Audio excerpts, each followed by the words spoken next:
I think the president yesterday gave a word that it was very clear that there was violation on your part, although you were saying that the other way around. So how confident mo with the team that you can surpass through this argument ongoing?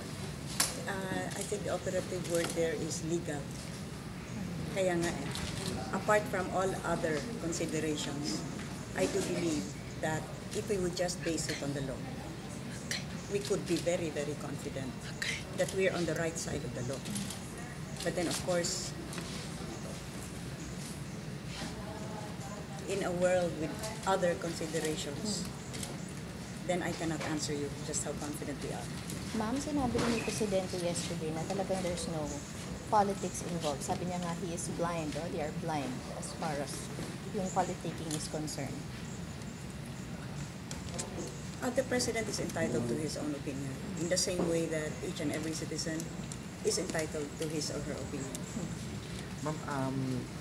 Ma'am, scenario playing lang ako. If ever the TRO would be given, of course you would be staying here. But what if, ma'am, it would be denied? What would be your plan? As I said, we will exhaust all legal remedies available to us under the law. So, kahit po may TRO, you will kahit walang TRO, you will stay here, ma'am?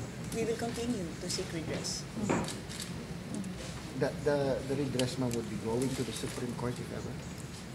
I believe so, but I cannot speculate at this point.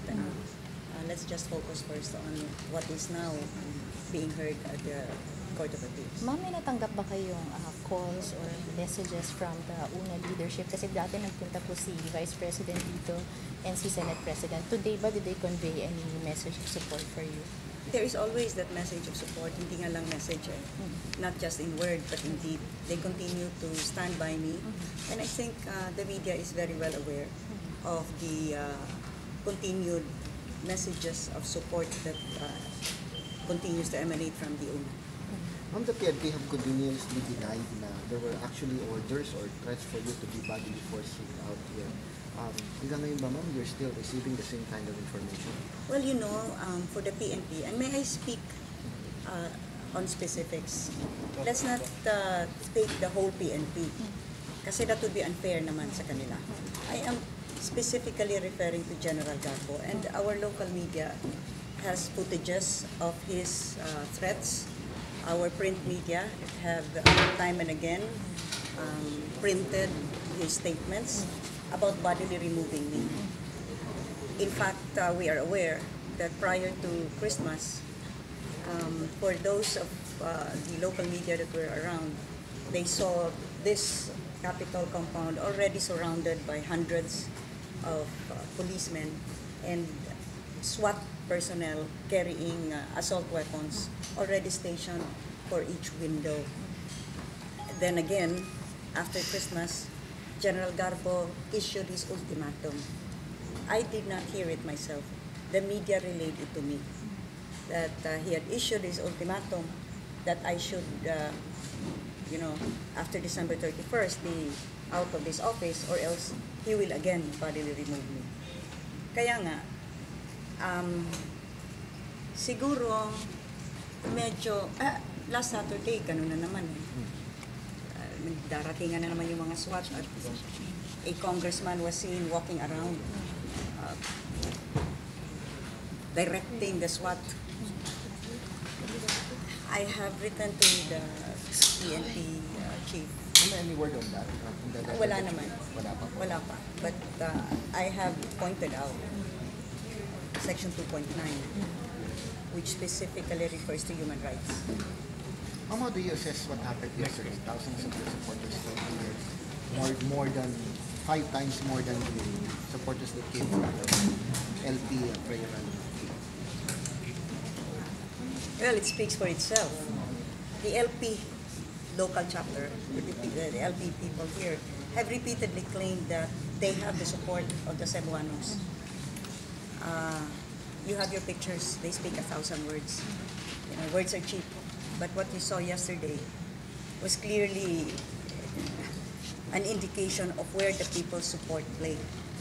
They came from far-off municipalities. Some of them even crossed the seas because they came from our island municipalities of Bantayan, Madridejos, Santa Fe, even Camotes.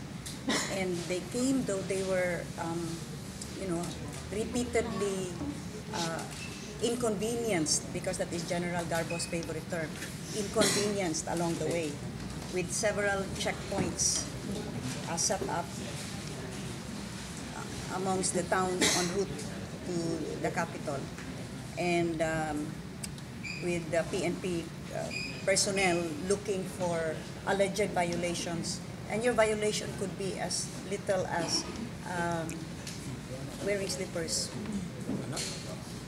while driving, or they suddenly were very interested about early warning devices. And yet, in spite of all of these inconveniences, the Cebuanos came to express in one loud voice that what is happening is unacceptable, that they recognize me as the duly elected governor, and that we as Cebuanos must stand up for our rights. Ma'am, I believe one of your arguments was actually medyo delayed yung meted out ng suspension sa inyo. But Secretary Almendros was quoted yesterday saying that kung hindi po namatay si Secretary Jesse Robredo, it could not have been delayed because yung pumasok na bagong Secretary DILG Secretary needed some time to order to review again the case that was pending before Secretary Jesse Robredo died. Your comment on that? Okay. Well, Secretary Almendros better read up on the law. We go back to Section 66, which specifically states that when an administrative charge is filed against an elective official, there is a 120-day shelf life, regardless of what has happened. Now, 120-day shelf life, we go back to the start of investigation, which started in June of 2011, ended in August of 31st of 2011, and therefore, to complete the 120 days, that decision should have been handed down way back in September 30 of 2011. Secretary Robredo was very much alive then.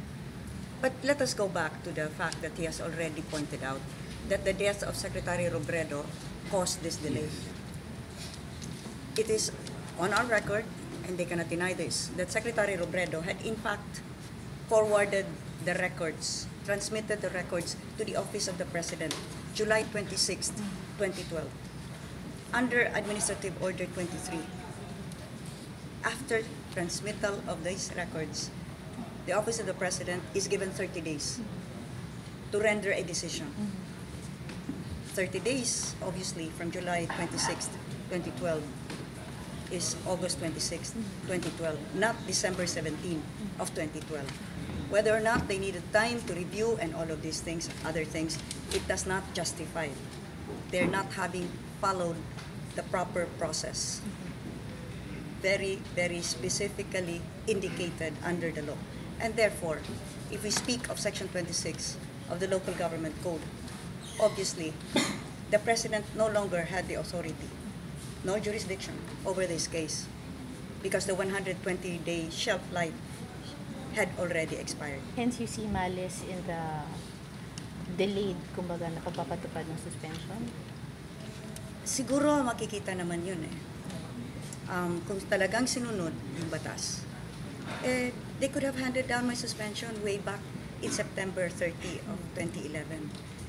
Kahit na hindi namin yon, let's say, ma-contest sa court, 6 months from September 30 of 2011 would have freed me already by March of this year.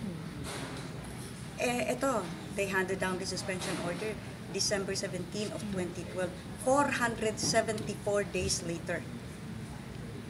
And just 5 months short of the elections. It's practically at the eve of the elections already. Yung AO nila, sinasabi nilang na-delayed, nakita naman na-transmit na yung records from the office of Secretary Robredo.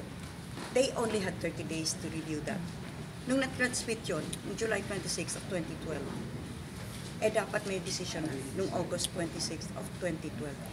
Yung December 17 is 113 days later, not 30 days.